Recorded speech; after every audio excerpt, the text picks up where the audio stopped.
What's going on with all my billionaires out there? This the guy, Hoods Billionaire. Welcome to Hoods Billionaire TV. Big favor, big abundance. On today's episode, we're going to be talking about Morant running with the thugs. Let's talk about it. So, Morant, there's been some allegations that came up on a sealed document where Morant has been accused of knocking out a 17-year-old, punching on a 17-year-old, and not only punching on a 17-year-old, but going and grabbing a pistol and putting it in his waistband after the argument with the 17-year-old and clutching on the pistol. So not only that, about 5 months before that, the security guard at the mall had allegation that said that John them up the burner on him, and it was a issue with him. Now, we've also seen this at games where John's got into some physical altercations with some games where it's like you can clearly see a kid trying to be something that he not, right? Like, and this is on the backs of like the kids from Alabama on the Alabama basketball team shooting the girl and the guy, and they're getting a pistol from another one of the players, and now they crying when they get hauled off to jail. And this is an age-old story that we done seen with all type of athletes, where these athletes can't leave the streets alone. And a lot of the times it ain't even like they gotta leave the streets alone, because they don't even come from the streets. You feel what I'm saying? It is not even like they was just like raised in the streets like that. You feel what I'm saying? You got a bunch of people around you that add no value to your life or what you're trying to do. And the only thing they can do for you is like, hey, nigga, I'm a shooter. I can do that for sure. Okay, well, if you got 5 shooters around you, what's that going to do? That energy going to turn you aggressive. You going to be a shooter. Not everywhere you go, you clutching now. You getting into it with niggas now. You are going to be the sum of the people that you keep around you the most. Do you see how LeBron did it with Rich Paul and all of his guys? You feel what I'm saying? All of them are bosses. You keep a bunch of bosses around you, you gonna be a boss. You feel what I'm saying? That's just how it's gonna go. You gonna be a sum of the people that's around you.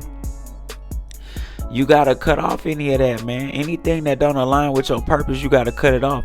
And I feel like if Ja keep going down this way, I mean, I can read energy so well. Ja is on a bad path. I mean, point blank, period. You keep going down the path that you want, that path is going to take you where you're going to be the rock in a hard place, and you're going to eventually get yourself into a situation where you're either going to get sued for a lot of money, you're going to take a crazy L, you might mess around and get hurt yourself, you know what I'm saying, or you're going to end up hurting somebody, you feel what I'm saying? So, or the people around you going to catch a severe case and you're going to have to be involved in it. Might get you suspended, might get you suspended indefinitely, we don't know. But my whole point is that, man, I've been on the anti-street shit. You feel what I'm saying? I've been in the streets. I know what it's like to be lost. You know what I'm saying? And I'm not finna sit up here and act like I'm just like the most, like I'm some 10 brick nigga that's, you know what I'm saying? I didn't did my little dirt in the streets. And a lot of y'all don't even hear me talk about it because I'm not proud of that shit. That shit is goofy. It really is. Like when you grown and you can see things from an enlightened perspective, that shit is goofy.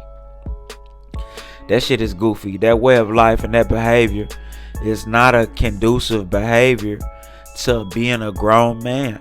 You feel what I'm saying? And Ja gonna end up just messing himself off and mess it like from a good situation because you for what? For trying to be hard. Stop hanging with Moneybag Yo and them and Gotti and Black Youngster and Finesse and all them niggas that be in mess. Stop hanging with all them niggas all the goddamn time. Chill out. Get with niggas that's trying to hoop and build businesses. Them the only type of niggas you need to be around. Good guys. And that ain't no disrespect to a youngster or Moneybag Yo or none of that. But those guys are entertainers.